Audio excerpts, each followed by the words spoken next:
Deep beneath Vatican City, behind a series of unmarked doors and Swiss Guard checkpoints, lies one of the world's most secretive financial institutions, the Institute for the Works of Religion, better known as the Vatican Bank. No external audits, no regulatory oversight, no questions asked. For decades, this bank has been the black hole where dirty money goes to disappear. But nothing compares to its darkest secret, the $8 billion in Nazi gold that vanished into its vaults and never came out. This isn't conspiracy theory. This is documented history that the Vatican has spent 80 years trying to bury. You need to understand something about the Vatican Bank. It's not like your local Chase or Bank of America. It doesn't have branches. It doesn't advertise. You can't just open an account. It exists in a legal twilight zone, protected by the sovereignty of Vatican City, the world's smallest nation-state. Italian police can't investigate it. International banking regulations don't apply. It operates under canon law, not civil law.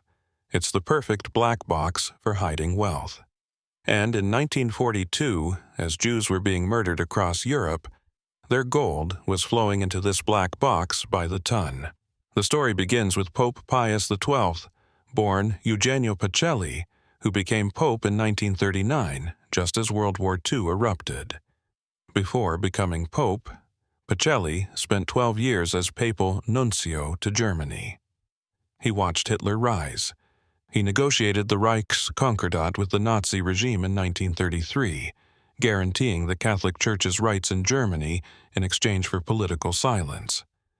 When he became Pope, he faced a choice: oppose the Nazis and risk the Church's destruction, or collaborate and preserve Vatican power. He chose preservation. That choice would lead to the greatest moral failure in Vatican history. As the Nazis conquered Europe, they systematically looted Jewish wealth. Gold teeth pulled from corpses, wedding rings stripped from fingers headed to gas chambers, menorahs melted down, bank accounts emptied, art collections seized. The total value? Historians estimate between $12 and $15 billion in 1945 dollars. That's $200 to $230 billion today. This blood gold needed to be laundered, hidden, made respectable. And the Vatican Bank provided the perfect washing machine. The mechanism was ingenious.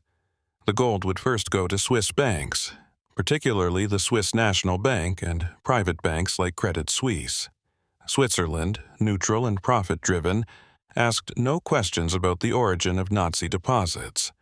From Switzerland, the gold would be donated to Vatican charitable organizations. The Vatican Bank would then distribute it to Catholic institutions worldwide, who would invest it in legitimate businesses. The gold was transformed, from Jewish teeth to Swiss francs to Vatican donations to corporate stocks. Clean, untraceable, sanctified. Croatian fascists, the Ustasha, were particularly efficient at this process. Led by Ante Pavelic, they murdered 750,000 Serbs, Jews, and Roma in concentration camps like Jasenovac. The gold and valuables stolen from victims were estimated at 350 million Swiss francs. In 1946, Pavelic fled to Rome with 500 kilograms of gold and crates of jewelry. He lived openly in Rome for 3 years, protected by Vatican officials. The gold, it disappeared into Vatican bank vaults. When Pavelic finally fled to Argentina in 1949, he traveled on a Red Cross passport arranged by Vatican officials. The rat lines, the escape routes for Nazi war criminals, all led through Rome. Bishop Alois Hudal, rector of the Pontificio Istituto Teutonico, ran the main operation. He provided false papers, safe houses, and passage to South America for thousands of Nazis. Adolf Eichmann, architect of the Holocaust. Joseph Mengele, the Angel of Death. Franz Stangl, Commandant of Treblinka. All escaped through Vatican rat lines. The cost of passage? Gold, always gold. The Vatican Bank processed it all, taking its percentage, investing the rest. But let's talk about specific transactions that we know about. In 1947, U.S. Treasury agent Emerson Bigelow traced 2,400 kilograms of Nazi gold to the Vatican Bank. His investigation was shut down after Vatican diplomatic pressure. In 1948, British intelligence identified Vatican bank accounts holding gold stolen from Yugoslav Jews. The investigation was classified for reasons of state. In 1949, the Tripartite Gold Commission, tasked with returning Nazi gold to rightful owners, requested Vatican Bank records. The Vatican refused, claiming sovereign immunity. Father Krunoslav Draganović, secretary of the Croatian Confraternity of San Girolamo, was the Vatican's key gold processor. Working from his office at Via Tomacelli 132 in Rome, he managed accounts holding millions in looted gold. U.S. Army Counterintelligence Corps documents, declassified in 1998, showed Draganović laundering gold through Vatican Bank into investments in South American real estate and businesses. He charged 40% commission. The Vatican's take was never documented, but investigators estimate 10 to 15% of all transactions. The most damning evidence comes from the Ustasha treasury itself. Captured documents show that in March 1946, 288 kilograms of gold, 1,700 kilograms of silver, and several chests of jewelry were deposited in Vatican Bank under account number 43,179. The account holder? Fondazione Croata San Girolamo, the Croatian Foundation of St. Jerome. This was a Vatican institution. The gold was genocide loot. Everyone knew it. Nobody cared. William Gowan, a U.S. Army counterintelligence officer in Rome from 1946 to 47, later testified, "The Vatican Bank was the main conduit for Nazi gold leaving Europe. They had train cars arriving at Vatican City Station loaded with gold bars. Swiss guards unloaded them at night. The gold went straight into the bank vaults. No customs inspection, no documentation. It was a pipeline of blood money, and everyone in intelligence knew it." The British Foreign Office files, released in 1997, are even more explicit. A memo from 1946 states, "The Vatican Bank is being used to hide and launder former German and Ustasha assets. Large quantities of gold are being processed through Vatican accounts and dispersed to banks in Spain, Portugal, and South America. His Majesty's government has decided not to pursue this matter due to wider political considerations." Translation: They knew, but challenging the Vatican wasn't worth the political cost. Meanwhile, Holocaust survivors searched desperately for their stolen wealth. Jewish families who lost everything filed claims with the Tripartite Gold Commission. They provided documentation, bank account numbers, detailed inventories of stolen property. They received nothing. The gold they sought was already dissolved into the global financial system through Vatican Bank laundering. Their wedding rings were now shares in Coca-Cola. Their menorahs were Brazilian coffee plantations. Their entire material heritage had been processed through the Vatican's holy money machine. The Vatican's response to inquiries was always the same: silence or denial.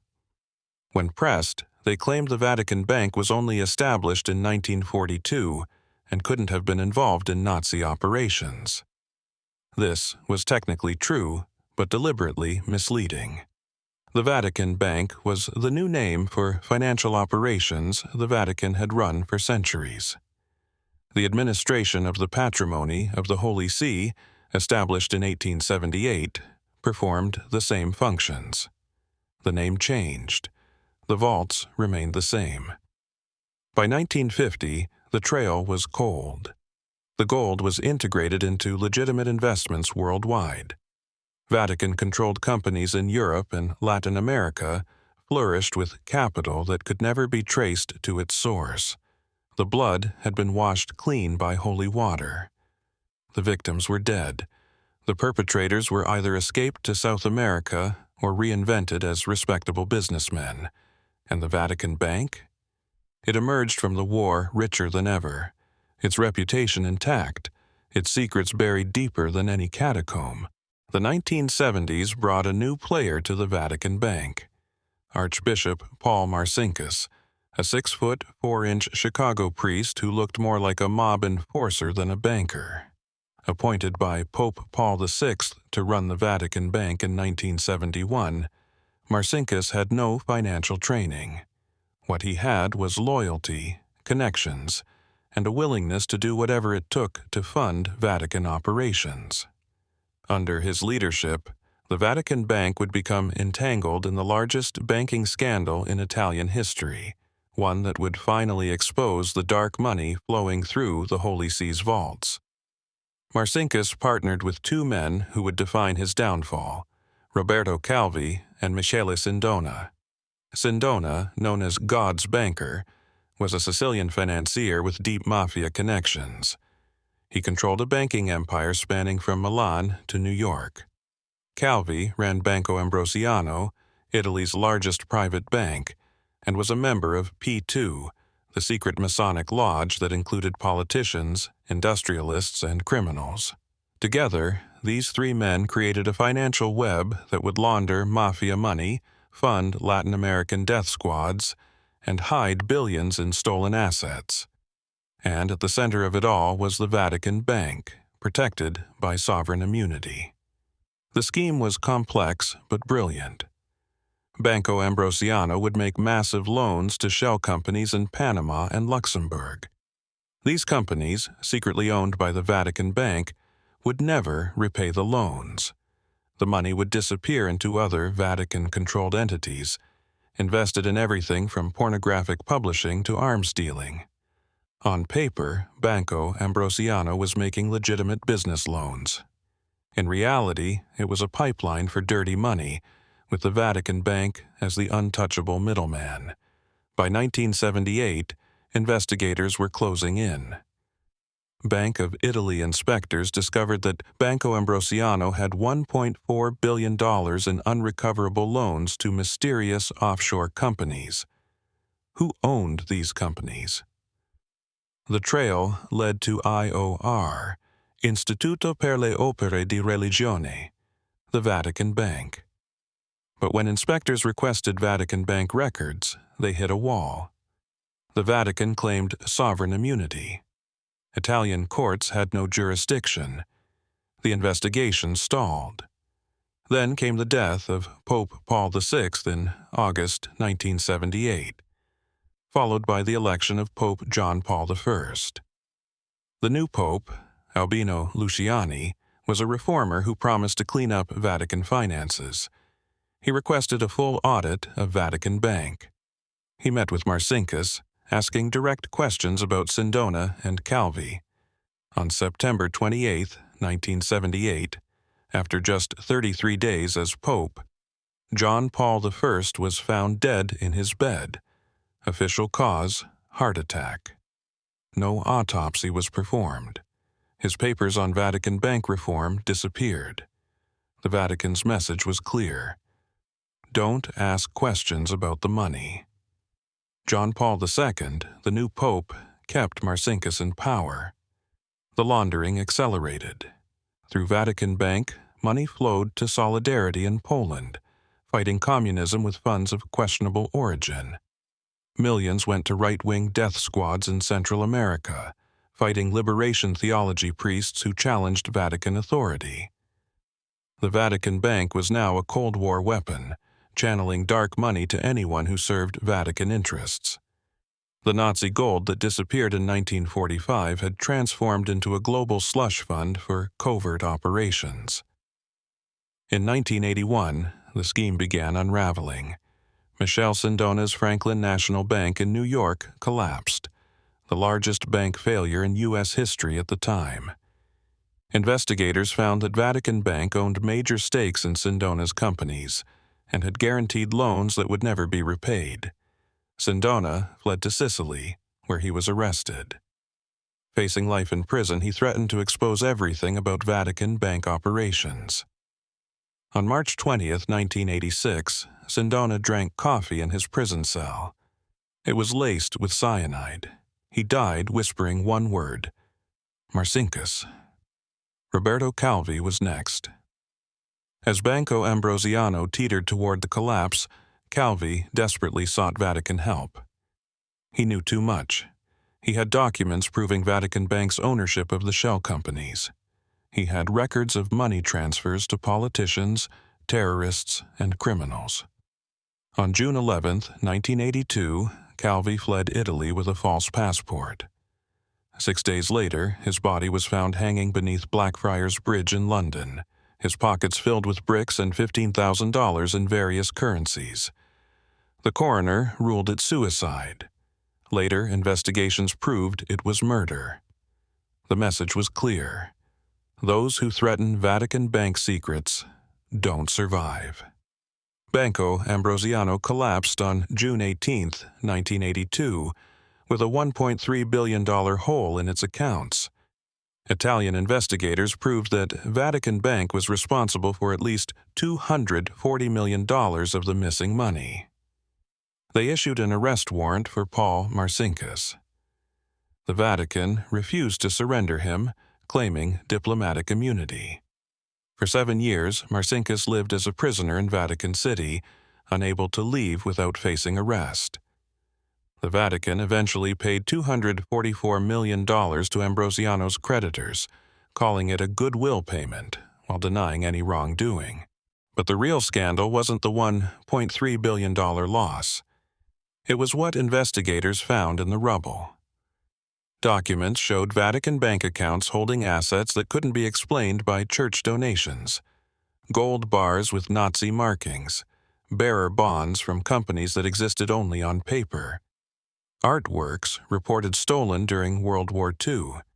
The investigators estimated that Vatican Bank held at least $8 billion in assets that could be traced back to Nazi loot, mafia money, and other criminal sources. But without access to Vatican records, they couldn't prove it. The P2 connection was particularly damaging. This secret Masonic lodge, headed by Licio Gelli, included 962 powerful Italians: cabinet ministers, parliamentarians, generals, judges, police chiefs, and bankers. P2's goal was to create a shadow government controlling Italy. Their funding came through Banco Ambrosiano and Vatican Bank. When police raided Gelli's villa in 1981, they found Vatican Bank documents detailing millions in transfers to P2 operations. The Catholic Church, officially opposed to Freemasonry, was secretly funding a Masonic conspiracy to control Italy. Throughout the 1980s, more connections emerged. Klaus Barbie, the Butcher of Lyon, had Vatican Bank accounts. Croatian war criminals from World War II were receiving Vatican Bank pensions. Swiss investigators found that Vatican Bank was guaranteeing loans for Latin American dictators, taking percentages of development aid meant for the poor. Every investigation led to the same conclusion: Vatican Bank was a criminal enterprise protected by religious sovereignty. The murder trail continued. In 1986, Sergio Vaccari, a businessman who witnessed Vatican financial transactions, was stabbed to death in London. In 1990, Giuseppe Dell'Accia, a prosecutor investigating Vatican Bank, died in a suspicious plane crash. In 1993, Pietro Pioppo, who claimed to have documents about Nazi gold in Vatican Bank, was found dead in his apartment. Each death was ruled suicide or accident. Each victim was about to testify about Vatican Bank. The pattern was undeniable. Cross the Vatican Bank, and you die. Internal Vatican documents, leaked in 2012, revealed the scope of the cover-up. Monsignor Renato Dardozzi, a Vatican official, had secretly investigated Vatican Bank for decades. His files, discovered after his death, contained evidence of systematic money laundering dating back to World War II. He documented gold shipments from Croatia in 1946, Swiss bank transfers in the 1950s, mafia money in the 1960s, and terrorist funding in the 1970s. His conclusion: Vatican Bank was a criminal organization masquerading as a religious institution. Today, the Vatican Bank claims to be reformed. After the Banco Ambrosiano scandal, Pope John Paul II promised transparency. After the 2012 Vatileaks scandal exposed more money laundering, Pope Benedict XVI promised reform. After Deutsche Bank cut ties with Vatican Bank in 2013 for failing to meet anti-money laundering standards, Pope Francis promised change. But the $8 billion in Nazi gold? Still unaccounted for. The criminal networks? Still connected. The sovereign immunity? Still absolute. The Vatican Bank hasn't reformed. It's just gotten better at hiding. Let's talk about what $8 billion in Nazi gold invested since 1945 would be worth today. Using conservative 7% annual returns, that $8 billion would now be worth $1.2 trillion. That's not a typo. Jillian, even if the Vatican spent half over the decades, we're still talking about $600 billion in assets that originated from Holocaust victims. This money isn't sitting in gold bars anymore. It's in stocks, bonds, real estate, art. It's woven into the global economy so thoroughly that untangling it is impossible. The blood money has become the foundation of Vatican wealth. The modern Vatican Bank operates through a web of subsidiaries and partnerships that would make any money launderer envious. PSA, Administration of the Patrimony of the Apostolic See, manages Vatican real estate, owning properties in Paris, London, and Geneva worth billions. The Vatican Secretariat for the Economy controls stakes in major corporations through nominee accounts. The governorate manages Vatican City's commercial operations. Each entity maintains separate books. None are fully transparent. Together, they form a financial fortress that no external authority can penetrate. In 2019, Vatican police raided the offices of the Secretariat of State and the Financial Intelligence Authority. They seized documents related to a $200 million London real estate deal that went through Vatican Bank. The money trail led to offshore companies in Luxembourg, Switzerland, and the British Virgin Islands. Sound familiar? It's the same structure used to launder Nazi gold in the 1940s. Mafia money in the 1970s, and Banco Ambrosiano funds in the 1980s. Different decade, same methodology. The Vatican Bank is a creature of habit. The London property scandal revealed something crucial. Vatican Bank still maintains numbered accounts that don't require owner identification. Account 001-3-1 4774-C, exposed in leaked documents, held 573 million euros with no named owner. Account 39 F127, discovered by Italian prosecutors, processed 2.3 billion euros in transactions between 2010 and 2018, all untraceable. These aren't normal bank accounts. They're black holes where money disappears from the observable universe. Let's examine specific modern cases. Cardinal Angelo Becciu, arrested in 2021, allegedly diverted 100 million euros in Vatican funds to his brother's companies. The money went through Vatican Bank, then to Swiss accounts, then to Sardinian businesses. Classic laundering. Monsignor Nunzio Scarano, arrested in 2013, tried to smuggle 20 million euros from Switzerland to Italy using Vatican bank accounts. He called it donations.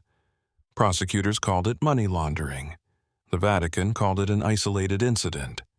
But these aren't isolated, they're patterns. The pedophile payment network is particularly vile. The Vatican has paid over $4 billion in settlements to sexual abuse victims.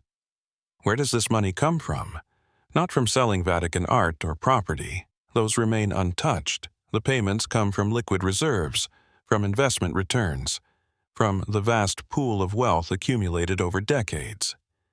Some of this wealth, inevitably, traces back to that original Nazi gold. Holocaust victims' gold is being used to pay pedophile settlements. The moral corruption is absolute. Recent investigations have exposed Vatican Bank's continued connections to organized crime. In 2021, Italian police discovered that 'Ndrangheta, the Calabrian mafia, was using Vatican Bank to launder cocaine money. The scheme worked like this. Drug money would be donated to Vatican charities. The charities would invest it in legitimate businesses. The businesses would make donations back to mafia-controlled entities. The Vatican Bank's role? Processing the transactions with no questions asked. When confronted, the Vatican claimed ignorance. They always claim ignorance. The art collection deserves special attention. The Vatican museums contain over 70,000 works, of which only 20,000 are displayed. The hidden collection includes pieces that disappeared during World War II. The Quedlinburg treasures, medieval artifacts looted by Nazis, mysteriously appeared in Vatican possession. Paintings by masters that vanished from Jewish collections in the 1940s hang in private Vatican apartments. When researchers request access to verify provenance, they're denied. The Vatican claims these are gifts with no documentation. They're not gifts, they're Holocaust plunder. The Vatican's financial tentacles extend into modern technology and pharmaceuticals. Through hidden holdings and shell companies, Vatican Bank owns stakes in companies producing contraceptives, which the Church officially opposes. They own shares in arms manufacturers while preaching peace. They invest in pharmaceutical companies making abortion pills while condemning abortion. The hypocrisy isn't accidental, it's profitable. Morality is for public consumption. Money is for private accumulation. Pope Francis, elected in 2013 as a reformer, has made cosmetic changes. He appointed outside auditors who quit in frustration. He created new oversight committees, staffed with Vatican insiders. He promised transparency, then classified financial records for 50 years. The Vatican Bank's 2020 annual report claims assets of only 5.2 billion euros. Independent investigators estimate the real figure at 50 to 60 billion euros minimum. The difference? Hidden in the same shadow structures that have concealed Vatican wealth since 1945. The Trump Tower scandal of 2021 exposed another layer. Vatican Bank had secretly invested $600 million in Manhattan real estate, including Trump properties, through a web of offshore companies.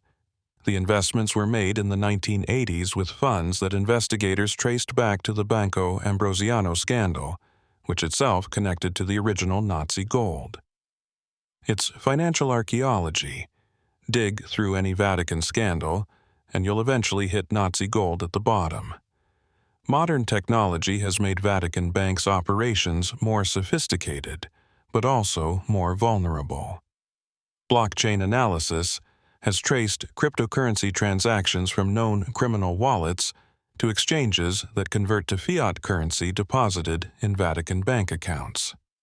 The dark web marketplace Vatican Road, shut down in 2020, allegedly used Vatican Bank for escrow services. When hackers breached Vatican servers in 2019, they found evidence of automated trading algorithms designed to exploit regulatory gaps between Vatican City and Italy. The Holy See has gone digital, but the crimes remain analog. What about those original victims, the Jews whose gold was stolen? Some are still alive, in their 90s now, still fighting for justice. They've filed lawsuits in multiple countries. Every case hits the same wall: sovereign immunity. The Vatican claims to be both a religious organization, thus protected by freedom of religion, and a sovereign state, thus protected by diplomatic immunity. They switch between identities as needed, always choosing the one that provides maximum protection. It's the ultimate legal shield. The 1998 Vatican Commission on Holocaust Assets was a masterpiece of misdirection. After 3 years of investigation, they concluded the Vatican had no meaningful Holocaust assets. They didn't examine Vatican Bank records. They didn't trace gold shipments. They didn't interview survivors. They looked where they knew they'd find nothing, then declared nothing found. The Commission's budget? $2.3 million. The Vatican's daily income from investments? $5.5 million. They spent half a day's profit to whitewash 8 decades of crime. Here's the bottom line. The Vatican Bank still holds billions in assets derived from Nazi gold. This wealth has been invested, reinvested, and multiplied over 80 years. It funds Vatican operations worldwide. It pays legal settlements. It maintains the Church's global power. And it remains completely opaque, protected by sovereignty that no court can pierce. The greatest heist in history isn't just unpunished. It's ongoing. The $8 billion in Nazi gold didn't disappear. It transformed. It became real estate in London, stocks in New York, bonds in Tokyo. It became the schools that educate, the hospitals that heal, the charities that feed the poor. Noble purposes funded by evil means. Every Catholic institution in the world has potentially benefited from Holocaust blood money. The moral stain is universal, washing over the entire Church like a second original sin. When Pope Francis speaks about helping refugees, remember that his institution enriched itself from the greatest refugee crisis in history. When he preaches about poverty, remember that his bank hides trillions in stolen wealth. When he calls for justice, remember that his organization has spent 80 years obstructing it. The Vatican Bank isn't just a financial institution. It's a monument to humanity's capacity for evil dressed in holy robes. The Nazi gold is still there. Compound interest accumulating. Blood money multiplying. Somewhere in the Vatican's labyrinthine accounts. It will never be returned because admitting its existence would destroy the Church's moral authority. So it sits, grows, and funds God's work on earth with the devil's money. That's the real miracle of Vatican finance, turning genocide into grace, Holocaust into holiness, mass murder into mass. And tomorrow, when collection plates pass through Catholic churches worldwide, remember where some of that money goes. Into the same black hole that swallowed $8 billion in Nazi gold and never gave it back. The Vatican Bank, where souls are saved and gold is laundered, where prayers are answered and crimes are hidden, where God's work is done with blood money that will never, ever be clean.